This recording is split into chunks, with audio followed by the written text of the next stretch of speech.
हम्म।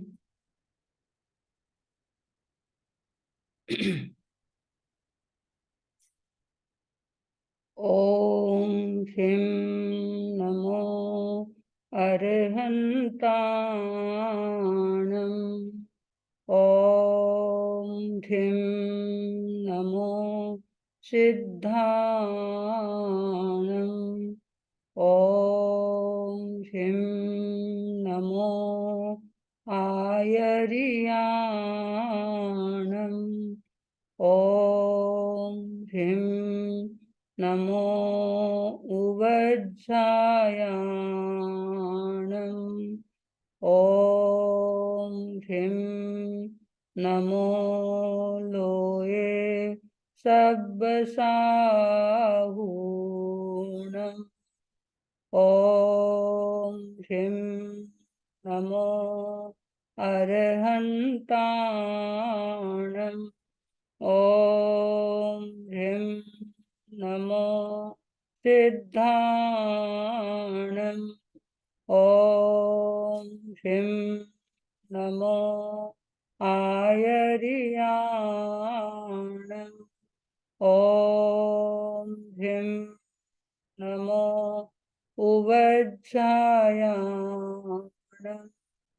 ओम ह्रीं नमो लोये सब्बसाहूणम्।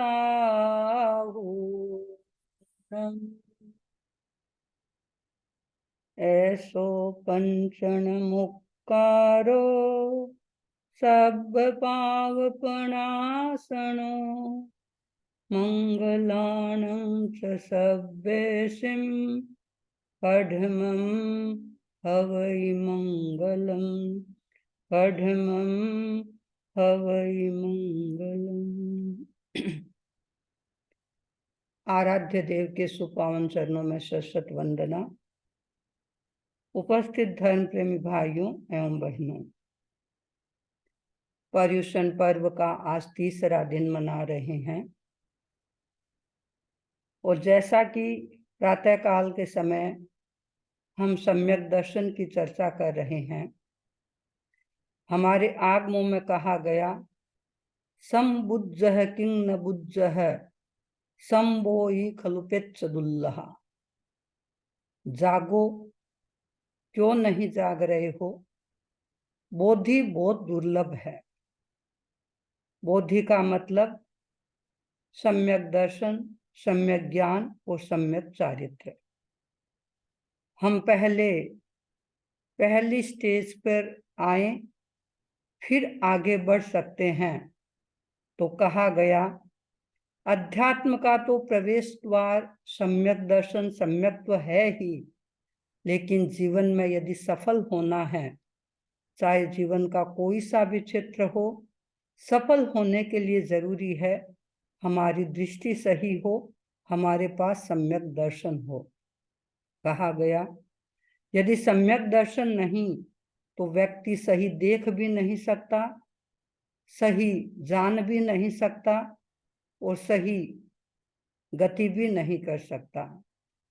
सही देखना, सही जानना और सही गति करना निर्भर करता है सम्यक दर्शन पर, क्योंकि आंख के अभाव में बहुत बार पैर भी लड़खड़ाने लग जाते हैं, गति भी सही नहीं होती है।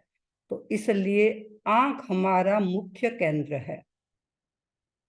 आंख हमारा सम्यक दर्शन है और उसको हम समझे ही नहीं, जीवन में उतारने का प्रयत्न भी हो। कल मेरे से एक भाई ने पूछा कि समनी जी, सम्यक दर्शन क्या है? हम कैसे पहचान पाएं कि हमारे भीतर सम्यक दर्शन है या नहीं, हमारे पास सम्यक्त्व है या नहीं? और यही प्रश्न भगवान महावीर से भी पूछा गया कि कैसे पता चले मेरे पास मिथ्या दृष्टि है या सम्यक दृष्टि है। जानने के लिए पहचान के कुछ सूत्र आवश्यक हैं, क्योंकि बिना पहचान के सूत्रों से जाना नहीं जा सकता। यदि कोई व्यक्ति किसी भी प्रकार की बीमारी से ग्रसित है, डॉक्टर पहले कहते हैं टेस्टिंग कराओ, टेस्टिंग के बाद पता चलेगा कि क्या है। किसी व्यक्ति की यदि हड्डी क्रैक हो गई तो एक्सरे से पता चलता है कि हड्डी क्रैक हो गई है। नर्व में कहीं प्रॉब्लम है तो एमआरआई कराई जाती है। यदि किसी के ब्रेन में ट्यूमर है तो सीटी स्कैन कराते हैं। बुखार है तो टेम्परेचर से नापा जाता है। ये साधन है जिससे जाना जा सकता है कि व्यक्ति की भीतर की पोजीशन क्या है। यदि सम्यक दर्शन को जानना हो तो सम्यक दर्शन के लिए भी कुछ ऐसे सूत्र उपलब्ध हैं और हम हमारे जीवन के व्यवहार से स्वयं व्यक्ति जज कर सकता है कि मेरे पास सम्यक दर्शन है या नहीं। हमारे आगमों में कसौटी बताई गई है और उन कसौटियों के आधार पर व्यक्ति स्वयं अपना निर्णय करे कि मैं कहाँ तक पहुंचा हूं और मेरा सम्यक दर्शन कितना पुष्ट हुआ है। यदि अपने आप को जज करना है तो पहला बिंदु है ये देखें कि मेरा जीवन कितना शांत है। ऐसे तो हर व्यक्ति के जीवन में तनाव भी होता है, कठिनाइयां भी आती है, परिस्थितियां भी आती है, लेकिन यदि निरंतर तनाव बना रहता है, क्योंकि बहुत बार पहचान भी नहीं पाते हैं कि तनाव किसका है। हमारे भीतर क्रोध के इतने गहरे संस्कार हो जाते हैं, अहंकार के संस्कार हो जाते हैं, माया और लोभ के संस्कार हो जाते हैं, व्यक्ति पहचान नहीं पाता है।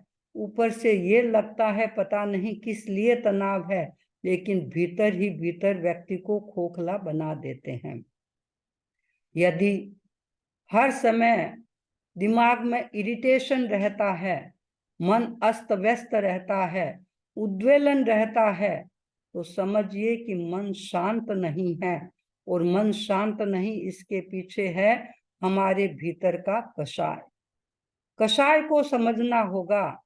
बहुत बार ऐसा होता है कि जीवन में कोई छोटी मोटी घटना होती है, लोग सोचते हैं कोई बात नहीं, थोड़ी सी घटना है, लेकिन वह थोड़ी सी घटना आगे जाकर के बहुत बड़ा रूप ले लेती है। छोटे को हम कभी इग्नोर न करें, क्योंकि छोटा ही बड़ा रूप बन करके सामने आता है। यदि किसी व्यक्ति के कोई छोटी सी गांठ शरीर में होती है, तत्काल टेस्टिंग के लिए जाता है, पता नहीं कब कौन सा रूप ले ले।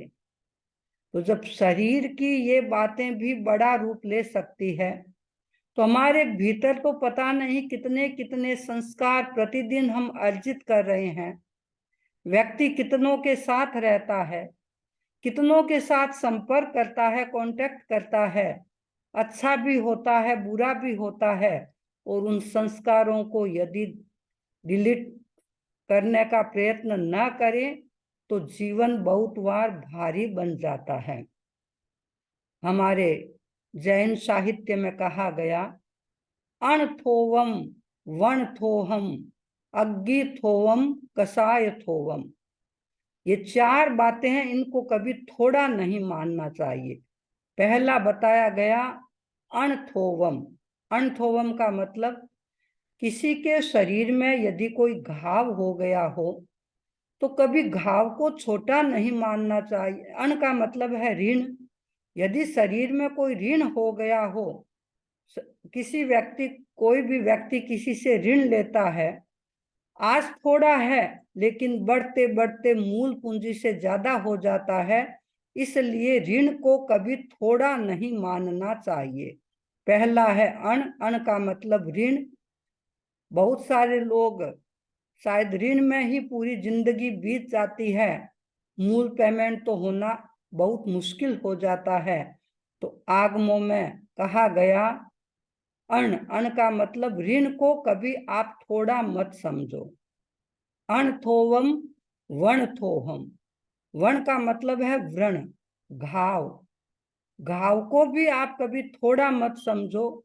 आज कोई छोटा सा घाव है, लेकिन समय आते आते वही बड़ा रूप ले लेता है और इतना विकराल रूप ले लेता है कि बहुत बार व्यक्ति को अपनी जिंदगी से हाथ भी धोना पड़ता है। जिंदगी भी चली जाती है। इसलिए शास्त्रों में कहा गया वर्ण थोवम, व्रण को कभी थोड़ा न माने। तीसरा है अग्नि थोवम, अग्नि को कभी थोड़ा न माने। एक चिंगारी होती है, जलाने के लिए एक चिंगारी पर्याप्त है। यदि कोई कहे कि मैंने तो एक चिंगारी लगाई थी, लेकिन एक चिंगारी सब कुछ भस्म कर सकती है। एक व्यक्ति था, वो कहीं गया, आसपास में एक गोडाउन था जहां पर कपास भरी हुई थी, और उसने कोई किसी काम से दिया जलाई थी। सोचा कहाँ दिया सलाई को गिराऊंगा, और उसने सोचा कोई देख ना ले, इसलिए उसने जहां घास पड़ा था उसके नीचे थोड़ी सी दबा दी उसको। अब वह तो दिया सलाई थी, थोड़ी अग्नि उसके साथ लगी हुई थी, और ऐसी लगी कि धीरे धीरे पूरा गोदाम है वह जल गया। खोज की गई, पूछा गया, आखिर पता चला कि अमुक व्यक्ति ने यहाँ पर आकर के दिया सलाई जलाई थी। उससे पूछा, उसने कहा मैंने गोदाम को नहीं जलाया है, मैंने तो मात्र एक दिया सलाई को यहाँ पे रखा था, नीचे दबाया था, मैंने पूरे गोदाम को नहीं जलाया है। उसे क्या पता कि तुम्हारी ये छोटी सी अग्नि पूरे गोदाम को बर्बाद कर देगी। और यही हुआ कि थोड़ी सी अग्नि जिसके कारण इतना बड़ा नुकसान हो गया। इसलिए कहा गया अग्नि थोवम, कभी अग्नि को ऐसा न माने कि क्या है, थोड़ी सी अग्नि है, जलाने के लिए तो एक चिंगारी ही पर्याप्त होती है, और वही सब कुछ भस्म कर देती है। तीसरा बिंदु बताया गया अग्नि थोवम। चौथा है कसाय थोवम, कसाय को कभी आप थोड़ा न माने कि मुझे तो थोड़ा सा गुस्सा आता है। ऐसे तो वीतराग नहीं, क्योंकि वीतराग ये दावा कर सकता है कि मुझे क्रोध नहीं आता, गुस्सा नहीं आता, क्योंकि मोहन कर्म नष्ट हो गया और गुस्से का कारण ही नहीं रहा, क्रोध का कोई हेतु ही नहीं रहा, तो हेतु के बिना तो कैसे आ सकता है। लेकिन जहाँ छद्मस्त है, सांसारिक जीवन जी रहे हैं, किसी को ज्यादा आ सकता है, किसी को कम आ सकता है। लेकिन अभी हम जिस प्रसंग की चर्चा कर रहे हैं वह है कि हमारा अनंतानुबंधी कसाय कभी आगे से आगे बढ़ता न जाए, क्योंकि हम अभी संज्वलन क्रोध की बात नहीं कर रहे हैं। हमारे सम्यक्त्व को बाधा पहुंचाने वाला तो अनंतानुबंधी क्रोध है, न अप्रत्याख्यान को क्रोध है, न प्रत्याख्यान है, न संज्वलन है। सम्यक्त्व का संबंध है हमारे अनंतानुबंधी क्रोध के साथ। जो पहले प्रकार का क्रोध है उच्चतम क्रोध है, यदि वह क्रोध आगे से आगे बढ़ता रहता है तो व्यक्ति के लिए समस्या पैदा कर सकता है। व्यक्ति परिवार समाज के बीच में जीता है। मैं अनेक ऐसे परिवारों को जानती हूं कि जहां भाई भाई के बीच वर्षों से बोलचाल नहीं है। किसी के आपस में बिजनेस था, बिजनेस को लेकर के आपस में बोलचाल नहीं है, मन मुटाव हो गया। आप समझ सकते हैं कि वह टेंशन कितना भारी होता होगा कि जब वो व्यक्ति सामने आता है तो कितने विचार आने लग जाते हैं, कैसी स्थिति बन जाती है। तो समझने का प्रयत्न करें कि वह ऐसी आग है भीतर में, वह कसाय ऐसा भीतर में है जो भीतर को निरंतर जलाता जा रहा है। और इसीलिए कहा गया कसाय थोवम, कसाय को कभी हम कम न माने। और इसीलिए हमारे यहाँ एक विधान किया गया कि हम क्षमा याचना करें, हमत खामना करें। कब कब करें? एक पक्षी का दिन आता है, 15 दिन के बाद पक्षी आती है। इसका मतलब है कि 15 दिन में जो कुछ हुआ हम उसकी सफाई कर दें। आप कपड़े को स्वच्छ रखना चाहते हैं, घर को भी स्वच्छ रखना चाहते हैं, गाड़ी भी साफ हो, सब कुछ साफ हो, फिर दिल को अस्वच्छ क्यों रखें? मन को अस्वच्छ क्यों रखें, भावनाओं को अस्वच्छ क्यों रखें। पता नहीं शरीर की अस्वच्छता, मकान की अस्वच्छता उतना नुकसान करेगी या नहीं, लेकिन भावों की, मन की कुटिलता, अस्वच्छता व्यक्ति का काफी नुकसान कर देती है। तो हमें इस बात की तरफ ध्यान देना है कि कहीं हमारा जिनके साथ ऐसा कुछ मन मुटाव हो गया, वह मन मुटाव आगे से आगे बढ़ता तो नहीं जा रहा है ना। साथ रहते हैं, सब कुछ हो सकता है। हमारे मारवाड़ी में कहावत है कि दो बर्तन भी यदि आप पास में रख दो तो उनमें भी कुछ न कुछ खटपट हो जाती है, टकराहट हो जाती है, क्योंकि व्यक्ति है, मन सबका अलग अलग है, कोई मशीन से तो निकले हुए नहीं है। सोचने का अपना तरीका है। परिवार में 2 सदस्य है, 4 सदस्य हैं, सबका अपना सोचने का तरीका है, अपना जीने का तरीका है। उन सब के बीच में कैसे सामंजस्य बिठाते हुए और ऐसे परिणामों से बचते रहना है जो अपने आप के लिए ज्यादा नुकसान करने वाले हैं। तो इसलिए कहा गया, कषाय को कभी भी आप थोड़ा न माने। ये 4 बातें हैं, अणथोवम, वणथोवम, अग्गिथोवम, कषाय थोवम, न वीससी यब्बम। इनको बढ़ाए नहीं, थोड़े होते होते ये बढ़ने लग जाते हैं और व्यक्ति के लिए समस्या पैदा कर देते हैं। ये पर्युषण का पर्व 1 साल के बाद आता है और 1 साल के बाद ये कहता है कि जो कुछ है उसकी सफाई करो। तो मैं बता रही थी कि पक्षी का प्रतिक्रमण 15 दिन के बाद अपने मन को हल्का कर लो, क्योंकि मन भारी होता है तो बहुत सारी समस्याएं पैदा होती है। यदि प्रतिक्रमण करके 15 दिन के बाद अपने आप को हल्का कर लिया, इसका मतलब सब कुछ हमने धो दिया है, अपने आप को हल्के फुल्के महसूस करें। केवल सुनने से नहीं, गहराई से चिंतन करना होगा। अपने आप को ऐसा सुझाव देना होगा कि नहीं, झुकना कोई बड़ी बात नहीं है, लेकिन मुझे अपनी आत्मा को कभी भारी नहीं बनाना है, क्योंकि वह भारी बन गई तो बहुत बड़ी समस्या हो जाएगी। झुकना तो बहुत मुश्किल तो लगता है, लेकिन झुक गए तो अपने आप को बहुत हल्का कर लेंगे। तो पक्षी का प्रतिक्रमण करते हैं, उसके बाद हम चौमासी पक्षी का प्रतिक्रमण करते हैं। साल में 3 बार चौमासी पक्षी आती है। एक बार चातुर्मास लगता है तब, एक बार चातुर्मास उतरता है तब, और तीसरा होली के समय चौमासी पक्षी आती है। तो कहा गया, यदि 15 दिन में भी मन हल्का ना हो तो फिर चौमासी पक्षी से अपने मन को हल्का कर लें। और उसके बाद यदि 4 महीने से भी नहीं हुआ तो ये एक संवत्सरी का दिन ऐसा आता है, उस संवत्सरी के दिन तो आत्मालोचन करके अपने आप को हल्का करने का प्रयत्न करें, क्योंकि आगम में कसौटी बताई गई कि अपने आप को तोलना है, अपने आप को जज करना है, सम्यक दर्शन है या नहीं, तो ये देख लें कि मेरा मन भीतर से कितना शांत है, कितना अशांत है।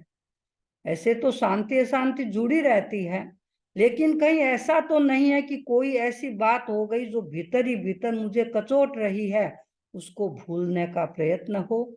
यदि भूल गए, भूलने की कला सीख ली, इसका मतलब सम्यक दर्शन हमारे भीतर अवतरित हो गया।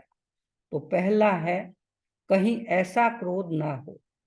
सामान्य व्यक्ति की तो बात छोड़े, बड़े बड़े तपस्वी भी अपने पद से विचलित हो सकते हैं, बड़े बड़े ऋषि भी हो सकते हैं, क्योंकि पता नहीं कब मोहनीय कर्म का तीव्र उदय आ जाए। साधना करते करते भी, क्षयोपशम करते करते भी व्यक्ति उदय की स्थिति में आ जाता है। हमारे यहाँ 2 भाव तो 5 है, लेकिन उदय क्षयोपशम, क्षयोपशम भी व्यक्ति के हाथ है और उदय भी व्यक्ति के हाथ है। उदय आए, अपने विचारों को बदले, शुभ भावों में जाए, क्षयोपशम की स्थिति आ जाएगी। तो बहुत साधना करने वाले व्यक्ति भी कब कब पता नहीं अपने पद से विचलित हो जाते हैं। और इसीलिए कहा गया कि बार बार इस पर चिंतन करते रहें कि कहीं मेरे पास में ऐसा क्रोध तो नहीं है, ऐसी द्वेष की भावना तो भीतर नहीं है। मुझे वो घटना याद आ रही है। आचार्य हरिभद्र सूरी जैन परंपरा के एक महान आचार्य हुए हैं, जिन्होंने बहुत सारे ग्रंथ लिखे हैं। योग पर भी बहुत सारे ग्रंथ लिखे हैं। अनेकांत पर भी जिन्होंने बहुत अच्छा ग्रंथ लिखा है। और उन्होंने उसके साथ कथा साहित्य भी लिखा है। कथा साहित्य में एक है उनकी समराइज कहा। प्राकृत में ये ग्रंथ है, हिंदी में है इसका अर्थ समरादित्य कथा।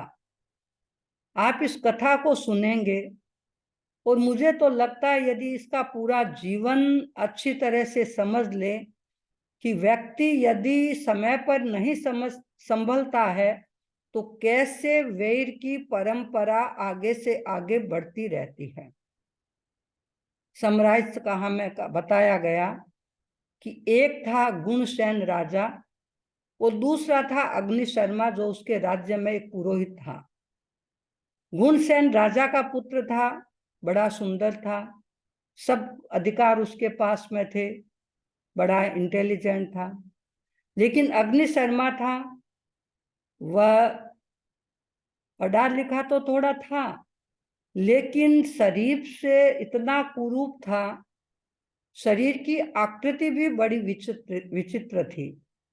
जो वर्णन वहां पे किया गया है, ऐसा वर्णन है कि उसके दांत कैसे थे, नाक कैसी थी, शरीर कितनी जगह से टेढ़ा मेढ़ा था।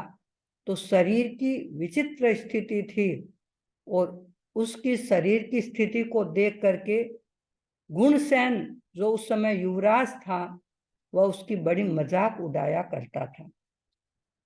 अग्नि शर्मा को अच्छा तो नहीं लगता, लेकिन क्या करें, क्योंकि वो राजपुत्र था, अधिकार उसके पास में थे और वह एक सामान्य व्यक्ति था, कुछ बोल नहीं सकता, कह नहीं सकता। लेकिन मन में बड़ा उसके मन में एक असंतोष होता। अपने आप पर कभी ऐसे भाव भी आ जाते कि ये भी क्या कोई जीवन है, इस जीवन से तो मरना ही अच्छा। क्योंकि बहुत बार किसी व्यक्ति का तिरस्कार होता है तो व्यक्ति इतना डिप्रेस हो जाता है। और अग्नि शर्मा भी शायद उस स्थिति में चला गया था कि ऐसे जीवन से तो मरना ही अच्छा। और कभी कभी तो गुणसेन उस स्थिति पर पहुंच जाता जहां इतनी उसकी इंसल्ट होती थी, क्योंकि भरे बाजार में वह उनको इस प्रकार से प्रस्तुत करता था। आखिर एक दिन अग्नि शर्मा ने सोचा कि मुझे ऐसे जीवन को नहीं जीना है, इससे तो अच्छा है कि मैं अपने जीवन की लीला को समाप्त कर दूं। यह सोच करके वो अपने घर से रवाना हुआ, प्रस्थान किया। एक ऐसी जगह पर पहुंचा जहां चिंतन चल रहा था कि मुझे अपने आप को समाप्त करना है। लेकिन कभी कभी व्यक्ति के शुभ योग का उदय होता है। वहां पर एक ऋषि आए, आश्रम के जो सन्यासी थे वो आए और उन्होंने अग्नि शर्मा से बात की। उन्होंने कहा कि तुम क्या सोच रहे हो। अग्नि शर्मा ने उस तापस से कहा कि मैं अपने जीवन से तंग आ गया हूं। क्या ऐसा भी कोई जीवन है जहां हर समय अपमान ही अपमान सहना पड़ता है। कहीं भी जाओ लोग मेरा मजाक ही उड़ाते हैं। मैं नहीं चाहता ऐसा तिरस्कृत जीवन में जीऊं। उस आश्रम के तापस ने अग्नि शर्मा को समझाया, उपदेश दिया और अग्नि शर्मा के बात गले उतर गई। वह तापस के साथ उनके आश्रम में आ गया। आश्रम में आने के बाद अनेक तापसों को देख करके वहां पर रह रहे थे, साधना कर रहे थे, तपस्या भी कर रहे थे। अग्नि शर्मा ने भी तपस्या शुरू कर दी और तपस्या भी बड़ी कठिन शुरू की। ऐसे नहीं सामान्य तपस्या, तपस्या भी ऐसी थी कि मुझे मांस खमन की तपस्या करनी है। मांस खमन का मतलब 30 दिन की तपस्या। ऐसे तो मास खमन 28 दिन का भी माना जाता है छोटा, 29 का भी हो जाता है, 30 का भी होता है, कोई 31 का भी करता है, लेकिन जनरली हम 30 दिन को मास खमन कहते हैं। अग्नि शर्मा ने मन में संकल्प किया कि मुझे मास खमन की तपस्या करनी है, और तपस्या के पारने में भी देखिए उसका संकल्प कितना मजबूत था, कितना डिफिकल्ट संकल्प उसने किया था। उसने कहा मैं भिक्षा स्वयं ला करके अपना पारना करूंगा, कोई दूसरा व्यक्ति यदि मुझे भिक्षा ला करके देगा तो मैं उसके हाथ की लाई हुई भिक्षा ग्रहण नहीं करूंगा। और दूसरा एक और संकल्प था कि मैं भिक्षा के लिए भी एक ही बार जाऊंगा। पहली बार जिस घर में चला गया, जो कुछ मुझे उपलब्ध होगा उसी से मैं अपना काम चलाऊंगा, यदि उपलब्ध न हुआ तो वापस तपस्या शुरू कर दूंगा, लेकिन वापस दूसरे घर में नहीं जाऊंगा। ना तो किसी के हाथ से लाए हुए से पार ना करना है, और ना मुझे दूसरी बार किसी के घर जाना है। तपस्या का क्रम शुरू हो गया और लंबे समय तक उसकी तपस्या चलती रही। योग की बात देखिए कहाँ कैसे संयोग बन जाते हैं। जो गुणसेन राजा था वह एक बार घूमता हुआ उसी आश्रम में पहुंचता है, जो आश्रम के आचार्य थे उनसे मिलता है, और आचार्य ने राजा का स्वागत किया। अपने आश्रम में सब जगह राजा को लेकर के सब तापसों का परिचय कराया, और जब अग्नि शर्मा मुनि का क्रम आया, गुणसेन राजा ने देखते ही अग्नि शर्मा को पहचान लिया। उसके मन में आया, देखो आज ये कितनी बड़ी तपस्या कर रहे हैं, कितना साधना का जीवन जी रहे हैं। उन्होंने बातचीत की और बातचीत में पता चला कि ये तो मास खमन की तपस्या करते हैं। राजा गुणसेन ने आश्रम के आचार्य से निवेदन किया कि गुरुदेव, इस बार जब अग्नि शर्मा मुनि के मास खमन के पारने का दिन हो तो आप मेरे घर भिक्षा के लिए कृपा कराएं। मुनि ने कहा, देखो हम तो मुनि हैं, जब जैसा अवसर होगा देखेंगे। लेकिन राजा की तीव्र भावना थी और मुनि ने स्वीकार कर ली। मास खमन पूरा हुआ, पारने का दिन आया।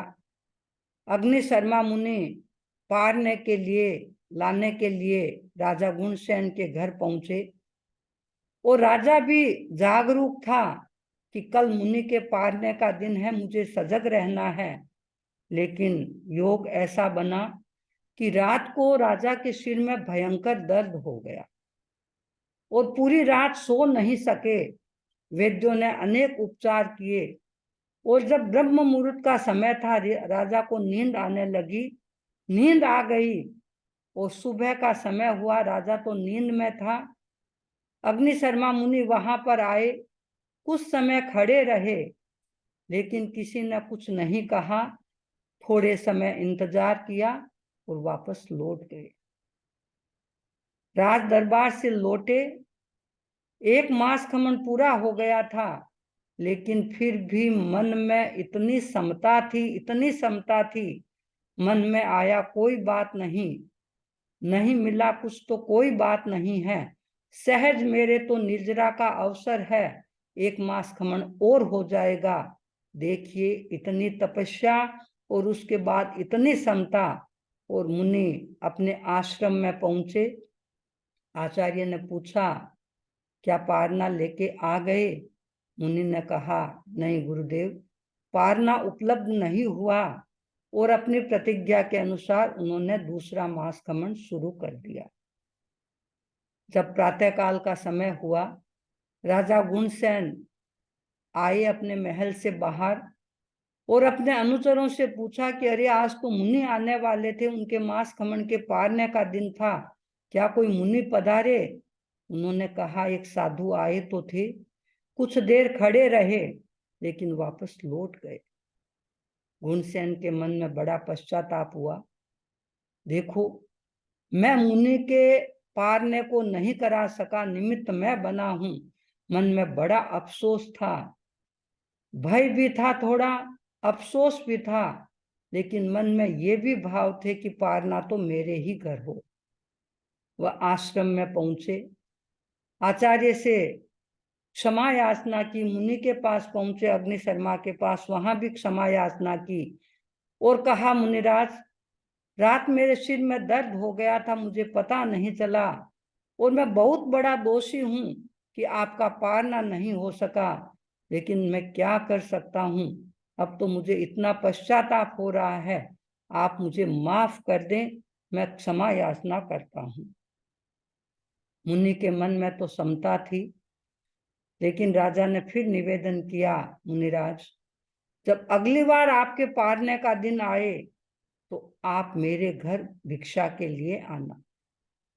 मुनि ने कहा, भाई, आज तो मास खमन शुरू हुआ है, 30 दिन के बाद होगा। लेकिन राजा का आग्रह था और भी यथा समय निवेदन किया और स्वीकृत हुआ कि पारने के दिन गुणसेन राजा के घर जाएंगे। मुनि पारने का दिन आया, वहां पहुंचे, लेकिन राजा के घर में पुत्र का जन्म हुआ था, उत्सव मनाया जा रहा था। और जब उत्सव मनाया जा रहा था, सब उत्सव में इतने मग्न थे, शायद राजा के दिमाग से भी थोड़ा निकल गया था। मुनि आए, कुछ देर खड़े रहे, लेकिन किसी ने कुछ निवेदन नहीं किया। मुनि वापस लौटने लगे, रास्ते में चल रहे थे, चलते चलते चिंतन कर रहे थे, कोई बात नहीं, तपस्या का फिर एक क्रम आया है, मुझे अपनी समता को खंडित नहीं करना है। और उन्होंने समता के साथ पुनः आश्रम में प्रवेश किया। आचार्य ने पूछा, क्या पारना उपलब्ध हो गया? गुरुदेव, आज भी पारना उपलब्ध नहीं हुआ। लेकिन मुनि के मन में गहरी समता थी और समता के साथ उन्होंने अगला मास खमन शुरू कर दिया। इधर राजा के घर जब उत्सव संपन्न हुआ, उत्सव संपन्न होने के बाद फिर उसके दिमाग में आया, लेकिन अब तो पश्चाताप ही हो सकता है, क्योंकि मुनि तो अगला मास खमन शुरू कर चुके थे। भयभीत राजा पुनः मुनि के पास आए, आकर के निवेदन किया, क्षमा भी मांगी और फिर तीसरे पारने के लिए निवेदन किया। क्योंकि पारने का निवेदन करते समय राजा के मन में कोई कुटिलता नहीं थी, बड़ी ऋजुता के साथ, सरलता के साथ, अच्छे भावों के साथ वो निवेदन कर रहे थे और मुनि ने स्वीकार भी किया। और इस बार राजा गुणसेन बड़ा सजग था कि कहीं ऐसा ना हो कि मुनि मेरे घर आए बिना पारना लिए चले जाए। तीसरा मास खमन पूरा हुआ। योग की बात देखिए, इधर तो मास खमन का लास्ट दिन था, सुबह मुनि जाने वाले थे और रात को ही ऐसा हुआ कि गुणसेन के राज्य पर किसी ने आक्रमण कर दिया।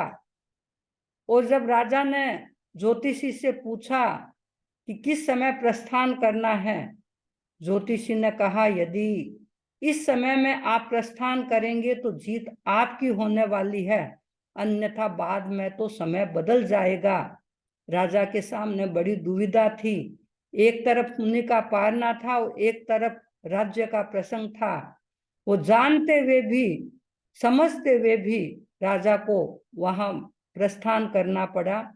सुबह के समय जब मुनि आए, लेकिन राजा का मुनि को पारना उपलब्ध नहीं हुआ। फिर कुछ देर खड़े रहे और वापस लौटने लगे। 2 बार तो मुनि के मन में बड़ी समता थी, लेकिन आज इस समय मुनि की समता खंडित हो गई। भीतर से इतना क्रोध का उफान आया, इतने विचारों में उतार चढ़ाव आए, वे अपने आप को संतुलित नहीं रख सके। और मन में आया कि जब मैं घर पर था तब भी यह मेरी मजाक उड़ाया करता था, मुझे परेशान करता था, और अब मैं तापस बन गया, साधु बन गया, तो भी मेरे साथ ऐसा व्यवहार है। इतने विचारों के उतार चढ़ाव थे। क्रोध के साथ, क्रोध भी ऐसा नहीं, भयंकर क्रोध था। आश्रम में पहुंचा, पहुंचे। आसपास के मुनियों ने देखा, वो सीधे अपने स्थान पर गए जहां उनकी शैया थी। और दूसरे तापसों ने, मुनियों ने जाकर के आचार्य से निवेदन किया कि अग्नि शर्मा मुनि को आज भी पारना उपलब्ध नहीं हुआ है और वे बहुत तेज गुस्से में हैं। आचार्य उनके पास आए, बहुत समझाया, लेकिन अग्नि शर्मा मुनि इतने गुस्से में थे, अनंतानुबंधी में आ गए थे। और उन्होंने मन में संकल्प किया, आचार्य से कहा, ये एक भोजन ही तो है जिसके कारण मुझे इतना अपमान सहना पड़ रहा है। एक भोजन के लिए मैं 3 बार उस घर में गया। मैं इतना अपमान सहन करना नहीं चाहता। मैं तो यावत जीवन के लिए संथारा अनशन स्वीकार कर रहा हूँ। संथारा जैन धर्म में बहुत उत्कृष्ट साधना है, बहुत अच्छा है, लेकिन संथारा किन भावों के साथ आप स्वीकार कर रहे हैं उस पर निर्भर करता है। जहां आक्रोश होता है, जहां मरने की भावना है, जहां आत्महत्या के भाव हैं, जहां जीवन से नफरत हो जाती है, उस स्थिति में यदि अनशन स्वीकार किया जाता है तो वो अनशन काम्य नहीं है। तो अग्नि शर्मा मुनि तो बहुत क्रोध की स्थिति में थे, एक तरह से बदले की स्थिति में आ गए थे। और उन्होंने साथ ही साथ ऐसा निदान कर लिया था। निदान का मतलब ये भी एक शल्य है कि मैंने जीवन में इतनी तपस्या की है, यदि उस तपस्या का कोई फल है तो मैं अनेक जन्मों तक राजा गुणसेन का बदला लेता रहूं। आप इसको समझेंगे, क्योंकि ये एक ऐसा शल्य है, धर्म का आपने विनिमय कर लिया, एक्सचेंज हो गया। क्योंकि मैंने जीवन में इतना कुछ की है साधना, उतना कुछ किया है, और यदि उसका कोई फल है तो मैं उसके साथ ऐसा व्यवहार करूं। बहुत बार व्यक्ति कभी ऐसा सोच लेते हैं कि अमुक व्यक्ति ने मेरे साथ ऐसा व्यवहार किया है तो मैं भी उसका बदला लूं। ऐसा यदि मेरे जीवन में अच्छा कुछ किया हुआ है, उसका फल है, तो मैं कई जन्मों तक उसका बदला लेता रहूं। ये हो गया एक्सचेंज, धर्म का एक्सचेंज हो गया और ये निदान हो गया। अग्नि शर्मा मुनि ने भी ऐसा निदान कर लिया कि मैं अनेक जन्मों तक गुणसेन का बदला लेता रहूं। आचार्य ने बहुत समझाया। राजा गुणसेन भी पहुंचा आचार्य के पास, लेकिन आचार्य ने कहा, राजन, अभी मुनि ऐसी स्थिति में है, आप वहां न जाएं। वह नहीं गया, लेकिन दिल से उसने तो क्षमा की, क्षमा याचना की। उसका तो भविष्य अच्छा अच्छा होता रहा। लेकिन अग्नि शर्मा तापस ने ऐसा निदान किया था कि मैं अनेक जन्मों तक इस गुणसेन का बदला लेता रहूं। और आप उस पुस्तक को पढ़ करके देख लें। मूल पुस्तक तो है समराइज कहा, और आज वो पुस्तक एक उपन्यास के रूप में उपलब्ध है जिसका नाम है वैर का अनुबंध। मुनि श्री दुल्लराज स्वामी ने उसका अनुवाद किया है। और कितने जन्मों तक, अनेक जन्मों तक, एक नहीं 7 8 9 जन्मों तक वो आपस में साथ में जन्म लेते रहे। कहीं बाप बेटा बनकर के साथ जन्मे हैं, कहीं पति पत्नी बनकर के साथ में आए हैं, कहीं माँ बेटा बनकर के साथ में आए हैं, कहीं भाई भाई बनकर के साथ में आए हैं। और हर जन्म में एक दूसरे से बदला लेते रहे हैं। अग्नि शर्मा ने हर जगह बुरा परिचय दिया और गुणसेन ने हर जगह अच्छा परिचय दिया। थे तो वो मुनि, तपस्या करते थे, लेकिन ऐसा निदान मन में कर लिया था, अपने सम्यक्त्व से च्युत हो गए थे। और सम्यक दर्शन गया तो साधना तपस्या भी चली गई, और अनेक जन्मों तक ऐसे ऐसी जगह जन्म लेते रहे और कितना अपने संसार को बढ़ाते रहे। आगमों में कहा गया, सम्यक दर्शन की पहली कसौटी है मन कितना शांत हुआ है, ये देख लें। यदि मन में शांति है, समता है, मैं ये नहीं कहती कि गृहस्थ है तो कभी अशांति होगी नहीं, वह नहीं होगी, लेकिन कहीं हमारे भाव ऐसे ना हो जो पहले प्रकार के हो, और निरंतर हम भीतर जलते ही जलते रहें और उसके कारण नया गहरा बंधन होता रहे। तो पहली कसौटी बताई गई कि मन आपका कितना शांत है। यदि ऐसी शांति मन में है पहले प्रकार का तनाव, पहले प्रकार की अशांति मन में नहीं है, तो समझ लीजिए सम्यक दर्शन हमारे जीवन में उतर करके आ गया है। हम सम्यक दर्शन से संपन्न हैं, और जो व्यक्ति सम्यक दर्शन से संपन्न होता है वह आगे की यात्रा करता है। तो अभी तो मैंने एक कसौटी बताई है, और भी ऐसी कसौटियां हैं जिनके आधार पर आप व्यवहार के धरातल पर अपना जज कर पाएंगे कि हमारा सम्यक दर्शन कितना पुष्ट है या कितना पुष्ट हमें करना है, और कहाँ कहाँ हमें और सजग होना है, और उसके आधार पर अपने आप को बदलने का प्रयत्न करते रहेंगे। ओम अरहम।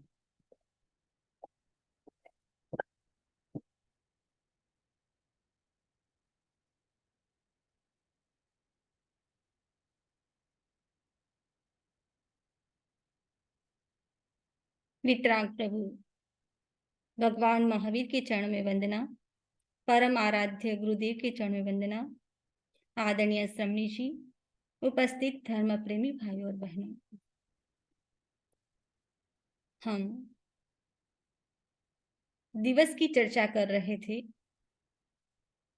दिवस की चर्चा के दौरान आज हमारा दिवस है, वह है सामायिक दिवस, और हम सामायिक दिवस के बारे में चर्चा करेंगे। तो सबसे पहले हम सोचे कि 1 मिनट है, 1 मिनट।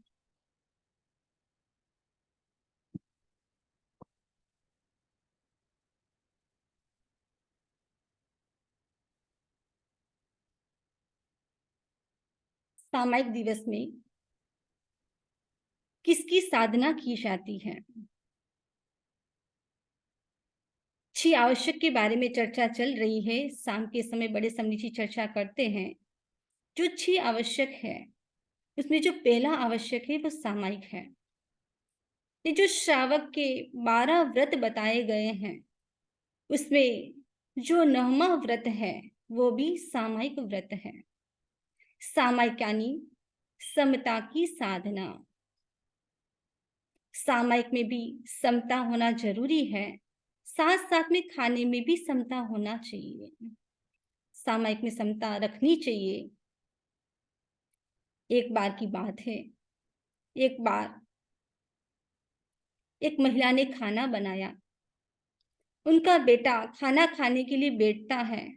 ने जैसे खाना खाने के लिए बैठा, माँ को कान से थोड़ा कम सुनाई देता था, आंख से भी कम दिखाई देता था।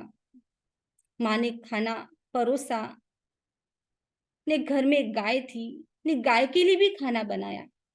ने जैसे ही गाय के लिए खाना बनाया, कम दिखाई देने के कारण माँ ने क्या किया, जो गाय का जो खाना बनाया हुआ था वो बेटे को परोस दिया।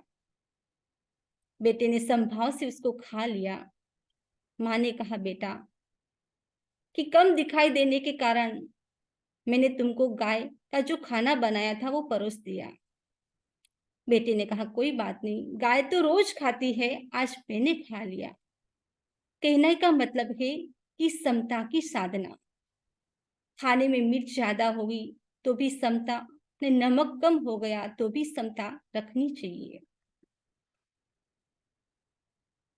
उत्तराधन सूत्र के अंदर भगवान महावीर स्वामी ने से गौतम स्वामी ने प्रश्न किया, सामायणम बनते जीवे क्यों जनई? सामायिक से जीव क्या प्राप्त करता है? सामायिक से जीव असत प्रवृत्ति से दूर रहता है, सावध्य प्रवृत्ति से दूर रहता है। इस सावध्य प्रवृत्ति मतलब जो पापकारी प्रवृत्ति है, 18 पाप है, 5 आश्रव है, उससे व्यक्ति दूर रहने का प्रयास करता है। जो राग और द्वेष है, उससे भी दूर रहने का प्रयास करता है। मन से भी वो राग द्वेष नहीं करता है। वचन से यानी वाणी से भी राग द्वेष नहीं करता है, और काया से भी राग द्वेष से दूर रहने का प्रयास करता है। जब हम सामायिक की बात करते हैं जो श्रावक के जो 12 व्रत है, 12 व्रत में जो 9वां व्रत है वो है सामायिक। तो इसके अंदर बताया गया है, धर्म है समता विषमता पाप का आधार है, जैन शासन के निरूपण का यही बस सार है, त्याग कर सावध्यचर्या सुखद सामायिक करूं, लीन अपने आप में हो मैं भोदधि को तरूं। सामयिक में साधक क्या करता है, राग और द्वेष से दूर रहकर समता की साधना करता है। सामयिक व्यक्ति के लिए सरल भी हो सकती है और कठिन भी हो सकती है। सरल उनके लिए है कि जो व्यक्ति क्या करता है, आसन मुंहपति बांधकर बैठ जाता है, उसके लिए सामयिक करना बहुत सरल है। लेकिन जो व्यक्ति समता की साधना करता है, भीतर की गहराई में जाता है, उसके लिए सामयिक कठिन हो सकती है। सामयिक के 2 प्रकार बताए गए हैं, एक है द्रव्य सामयिक और दूसरी है भाव सामयिक। द्रव्य सामयिक वह है जो उपकरण पास में लिए और बांध कर बैठ गए, लेकिन जो भाव सामयिक वह है जो व्यक्ति गहराई में जाता है, समता की साधना करता है, वह है भाव सामयिक। जब हम सामयिक की चर्चा कर रहे हैं, उसके अंतर्गत एक सामयिक होती है श्रावक की सामयिक। वह सामयिक 48 मिनट के लिए सामयिक होती है। एक सामयिक होती है साधु की सामयिक, वो यावत जीवन के लिए सामयिक होती है। जो 48 मिनट की जो सामयिक है, उसमें जो भी श्रावक है, उनका जीवन भी कैसा हो जाता है, उनका जीवन भी वेशभूषा से भी वो साधु जैसा लगता है, ने त्याग की दृष्टि से भी वो कुछ साधु जैसा हो जाता है। ने साधु का जीवन तो जीवन भर के लिए सामयिक में ही रहता है। ने जो 12 व्रती श्रावक होता है, वैसे श्रावक के 3 प्रकार बताए गए हैं। एक है शुल्लभ बोधि श्रावक, दूसरा है सम्यक श्रावक और तीसरा होता है 12 व्रती श्रावक। जो शुल्लभ बोधि श्रावक होता है, वह धर्म को अच्छा मानता है लेकिन करता नहीं है। लेकिन जो सम्यक दृष्टि श्रावक होता है, नव तत्व को जानता है, उसको मानता है, उसके ऊपर श्रद्धा करता है। लेकिन जो 12 व्रती श्रावक होता है, वो यावत जीवन के लिए क्या करता है, सामयिक करता है।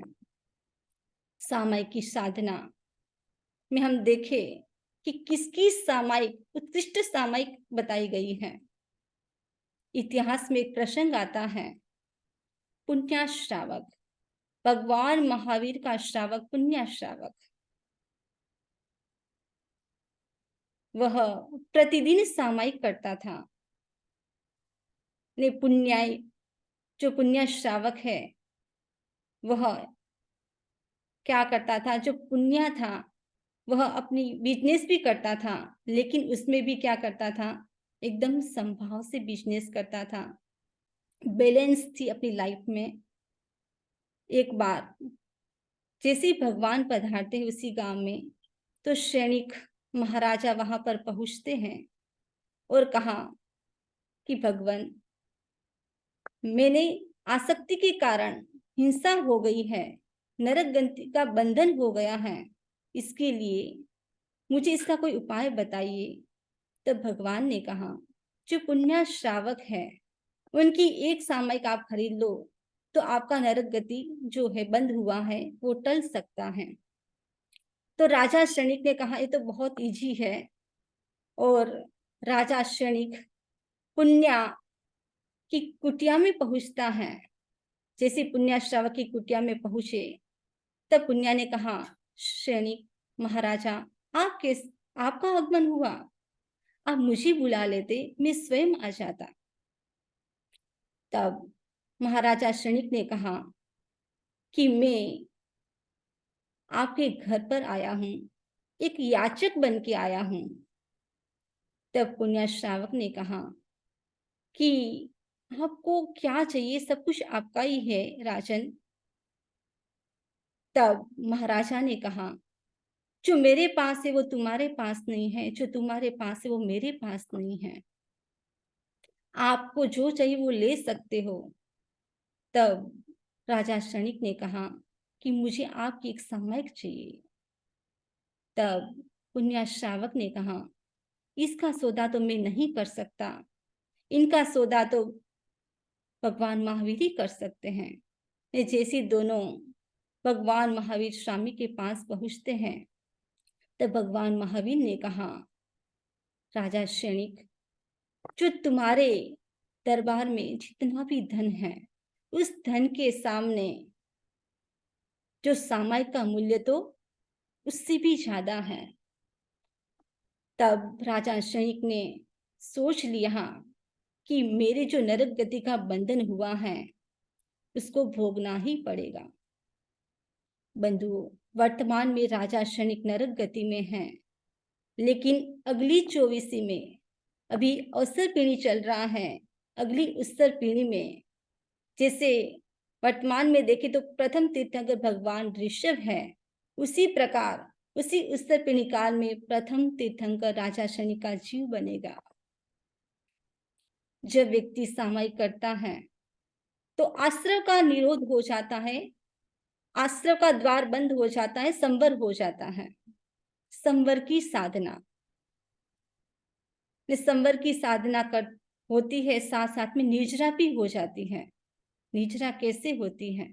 यदि व्यक्ति सामयिक करता है, उसके अंदर स्वाध्याय करता है, ध्यान करता है, जप करता है, प्रतिक्रमण करता है, तत्व चर्चा करता है, तो उससे निर्जरा होती है।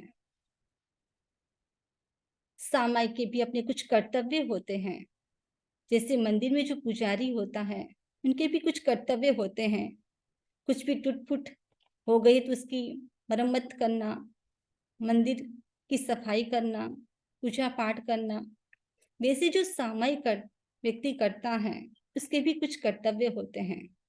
सामयिक में फोन की घंटी बजी है तो व्यक्ति नहीं उठा सकता, सामयिक में खाना नहीं खा सकता, सामयिक में घूमने के लिए नहीं जा सकता, सामयिक में कार नहीं चला सकता। ऐसे सामयिक के भी कुछ अपने कर्तव्य होते हैं। सामयिक क्या है? एक शोधन की प्रक्रिया है। शरीर की सफाई के लिए व्यक्ति क्या करता है? साबुन का यूज करता है। दांत की सफाई के लिए व्यक्ति टूथपेस्ट का यूज करता है। कपड़ा को क्लीन करने के लिए सनलाइट का यूज करता है। घर की सफाई के लिए वाइपर का यूज करता है। कान की सफाई के लिए बर्ड्स का, नाली की सफाई के लिए वाटर का। वैसे ही आत्मा की सफाई यानी आत्मा को प्योर करने के लिए व्यक्ति को क्या करना चाहिए? सामयिक एक माध्यम है। सामयिक के द्वारा व्यक्ति अपनी आत्मा को प्योर बना सकता है। एक बार की बात है, एक व्यक्ति के घर पे गाय थी, वो प्रतिदिन 3 किलो दूध देती थी। 1 महीने के बाद उसकी बेटी की शादी थी। उसने सोचा कि मैं एक साथ दूध निकाल लूंगा तो मुझे 90 किलो दूध मिलेगा। उसने क्या किया? 1 महीने तक दूध नहीं निकाला। जैसे 1 महीना होता है पूरा, वो दूध निकालने के लिए जाता है, लेकिन एक बूंद भी नहीं निकलता है। वैसे ही कहा गया कि जो व्यक्ति में शक्ति है उसका गोपन नहीं करना चाहिए। यदि व्यक्ति गोपन करता है तो व्यक्ति प्रमाद में अपना समय वेस्ट कर देता है। इसलिए कल करे सो आज, आज करे सो अब। व्यक्ति को क्या करना चाहिए? व्यक्ति को सामयिक करनी चाहिए, प्रतिदिन सामयिक होनी चाहिए। यदि व्यक्ति प्रतिदिन भी सामयिक नहीं कर सके तो महीने में 4 सामयिक, महीने में भी 4 सामयिक नहीं कर सके तो व्यक्ति को कम से कम महीने में तो 1 सामयिक करनी ही चाहिए। ये सामयिक का तो अपना एक महत्व है। ये पर्युषण महापर्व के दौरान हर भाई बहन को विशेष रूप से ज्यादा सामयिक करनी चाहिए। काफी भाई बहनों का प्रश्न होता है कि हम ऐसे ही लेक्चर सुन ले और सामायिक नहीं करे तो क्या फर्क पड़ता है? फर्क तो बहुत पड़ता है। यदि आप लेक्चर सुन रहे हो और सामायिक का प्रत्याख्यान नहीं है, तो फोन की घंटी बजी तो आप उठा सकते हो। यदि कोई अर्जेंट काम आया तो आप किसी के घर पर भी जा सकते हो। यदि सामायिक है तो आप जो सावध्य प्रवृत्ति है वो आप नहीं करोगे। ये सावध्य प्रवृत्ति नहीं करोगे तो संवर की साधना हो जाएगी। संवर की साधना से व्यक्ति क्या करता है? धर्म में रमण करता है। उसके द्वारा व्यक्ति शुक्ल ध्यान की ओर प्रस्थान कर लेता है। प्रश्न हो सकता है कि सामायिक 48 मिनट की ही क्यों? इसके लिए जो सामायिक का जो नियम है वो पूर्व जो आचार्य है उन्होंने समय का निर्धारण किया है, क्योंकि हर व्यक्ति का कंसंट्रेशन 48 मिनट तक ही रहता है। हम देखें जो नवकाशी का जो कालमान है वो भी 48 मिनट का है। सामायिक है वो भी 48 मिनट की है। जो प्रतिक्रमण का जो कालमान है वो भी 48 मिनट का है। 10 प्रत्याख्यान बताए गए हैं। 10 प्रत्याख्यान में एक है वह है इसमें दिवसचर्यम। जो दिवसचर्यम ऐसा है कि दिन अस्त होता है उससे बिफोर 48 मिनट पहले चारों आहार पानी का त्याग करना पड़ता है। इसलिए जो सामायिक है व्यक्ति का कंसंट्रेशन इतना ही रहता है, इसलिए सामायिक का कालमान 48 मिनट के लिए रखा गया है। सामायिक की साधना में व्यक्ति क्या करता है? विभाव से स्वभाव में आता है। यानी क्रोध करना हमारा स्वभाव नहीं है, लेकिन व्यक्ति क्या करता है? हमारा वो विभाव नहीं, उसमें संभाव में आ जाता है। व्यक्ति विभाव से, चंचलता से व्यक्ति सामायिक करता है तो स्थिरता में आ जाता है। राग द्वेष से रहित व्यक्ति समता में आ जाता है। ये व्यक्ति क्या करता है? सावध्य जो प्रवृत्ति है उससे दूर रहता है। सामायिक जो साम इस क्षमता में माइक यानी जो मायाचारी जो प्रवृत्ति है उससे व्यक्ति दूर रहता है। साम यानी समता, माँ यानी सामायिक में क्या करना चाहिए? माला जप करना चाहिए, यानी यत्ना रखनी चाहिए। क्या क यानी करुणा का भाव रखना चाहिए। हम देखें 24 आवर्स है। ये सामायिक कितनी घड़ी की होती है? तो सामायिक 2 घड़ी की होती है। ये 2 घड़ी की सामायिक 24 आवर्स में 60 घड़ी होती है। ये 60 घड़ी में से अपने को क्या करना है? 2 घड़ी के लिए सामायिक करनी है। 2 घड़ी की सामायिक होनी चाहिए। व्यक्ति बहुत समय मोबाइल में, लैपटॉप में, टीवी में अपना समय पसार कर देता है बातों में। यदि व्यक्ति चाहे तो एक खुराक प्राप्त करना चाहे तो सुबह उठते ही शुरुआत कहाँ से होनी चाहिए? आप दिन की शुरुआत कहाँ से करते हो? काफी भाई बहन कह रहे होंगे कि नमस्कार महामंत्र से अच्छी बात है, लेकिन काफी भाई बहन दिन की शुरुआत कहाँ से करते हैं? अच्छी बात है। मेरे को इलाबिन बता रहे हैं कि मैं तो सामयिक से करती हूँ। बहुत अच्छी बात है, लेकिन काफी भाई बहन ऐसे होते हैं कि दिन की शुरुआत सेल फोन से करते हैं, कोई लैपटॉप से करता है, कोई न्यूज पेपर से करता है, कोई टीवी को देखकर करता है, न्यूज से स्टार्ट करता है, कोई बेड टी से स्टार्ट करता है, कोई वॉकिंग से करता है। लेकिन दिन की शुरुआत सामायिक से होनी चाहिए। जो पुण्य श्रावक था जब तक सामायिक नहीं करता था तब तक मुंह में पानी भी नहीं डालता था। तो हर भाई बहन का एक लक्ष्य होना चाहिए कि हर दिन एक सामायिक तो होनी ही चाहिए। गुरुदेव बहुत बार फरमाते हैं, लेकिन रोज भी नहीं हो सके तो पर्युषण महापर्व के दौरान तो विशेष रूप से आज के दिन हर भाई बहन को एक संकल्प करना है कि मुझे ज्यादा से ज्यादा सामायिक करनी है। ये सामायिक का कितना फल है। सामायिक से व्यक्ति अशुभ कर्मों का नाश करता है। ने 2 घड़ी संभाव से सामायिक करने से असंख्य पल्योपम वाला देव गति के आयुष्य का बंधन हो जाता है।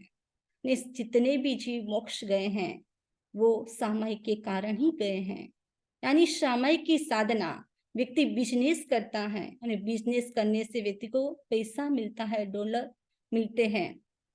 लेकिन सामायिक ऐसी साधना है जिससे अध्यात्म की प्राप्ति होती है। अध्यात्म की ओर व्यक्ति आगे बढ़ता है। उसमें उसके द्वारा व्यक्ति अपनी आत्मा को प्योर करता है। लोग कहते हैं मन नहीं लगता सामायिक में, क्या करे।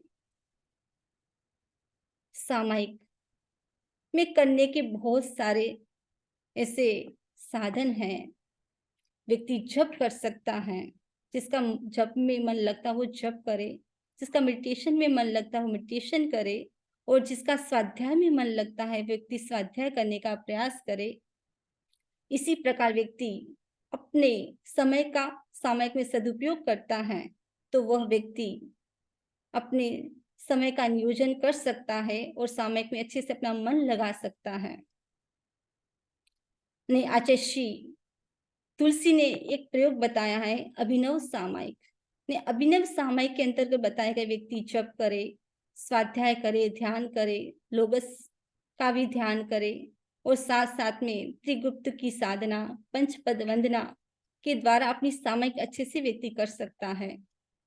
ये विशेष रूप से ध्यान रखना है कि सामायिक में व्यक्ति अपने जो दोष है, दोष से बचने का प्रयास करे। अब दोष सामायिक की जो स्मृति नहीं रही, सामायिक का जो समय है उस समय पर सामायिक पूरा होना चाहिए। उससे पहले सामायिक को कंप्लीट नहीं करना है। वैसे सामायिक के 32 दोष बताए गए हैं, 10 मन के, 10 वचन के और 12 काया के। इसी प्रकार जो 32 दोष है उसको जो टालकर जो सामायिक की जाती है वह सामायिक अच्छी मानी जाती है। तो आज के दिन विशेष रूप से हर भाई बहन ज्यादा से ज्यादा सामायिक करने का प्रयास करेंगे। इसी भावना के साथ ओम अरहम। अब बड़े समनी जी पधार रहे हैं, सभी सुनेंगे मंगल पाठ।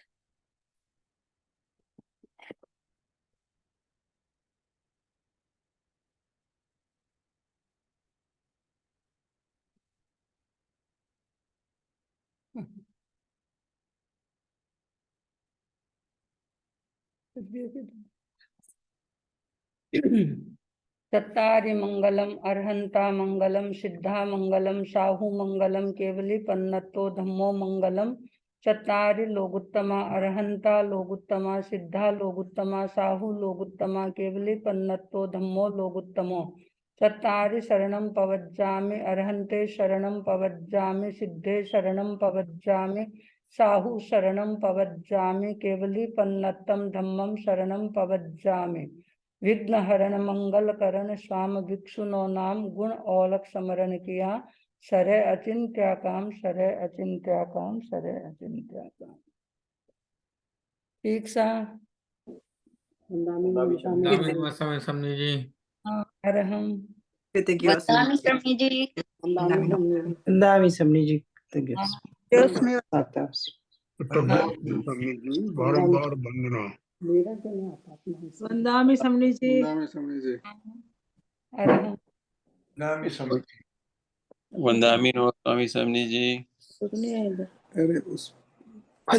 वंदामि नमस्कार रमन भाई। हाँ रमन भाई कैसे हैं? आप कैसे हैं? ठीक ठीक है। है। आपके आशीर्वाद से मेडिटेशन बहुत अच्छा हो रहा है। अब तो ब्रह्म मुहूर्त में हो रहा है। अच्छी बात है। ठीक है, आप एक दिन आएंगे हम जरूर, कल परसों, और आपको मिलने के लिए। ठीक है। अच्छा, नमस्कार जी। वंदामि शमनी जी।